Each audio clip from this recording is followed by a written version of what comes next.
اللہ نے مشرکین مکہ کے بارے میں کہا تھا یہ قرآن ہے، اس سے تعجب کرتے ہو، یہ قرآن پڑھا جائے تمہاری آنکھوں سے آنسو نہیں نکلتے، مسکراتے ہوئے نظر آتے ہو، وَأَنْتُمْ سَامِدُونَ، اس قرآن کو چھوڑ کے کھیل تماشوں موسیقی اور شیطانی کاموں میں لگے ہوتے ہو۔ یہ کافر اور مشرکوں کا کام ہوا کرتا تھا۔ اللہ کے رسول قرآن پڑھتے تھے، صحابہ قرآن پڑھتے تھے، وہ قرآن کے مقابلے میں اپنے گانے اور تماشے پیش کیا کرتے تھے۔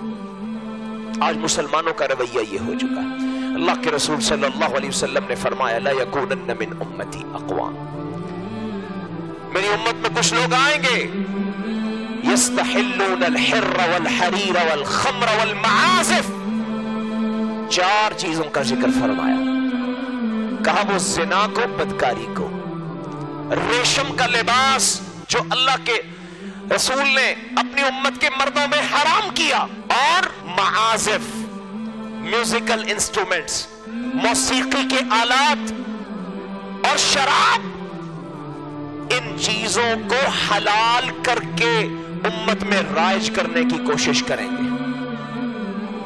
ایسے لوگ بھی آئیں گے اور آج یہ لوگ موجود ہیں۔ آپ غور کیجئے اللہ کے رسول صلی اللہ علیہ وسلم نے موسیقی کا ذکر کن تین چیزوں کے ساتھ کیا ہے؟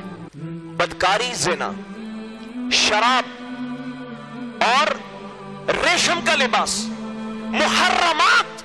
اور یہاں یہ بات بھی سمجھ لیجئے اللہ نے اپنے پیغمبر پہ جو دین نازل فرمایا اس میں شراب کو بعد میں حرام کیا گیا، موسیقی اور گانے بازوں کو پہلے حرام کیا گیا۔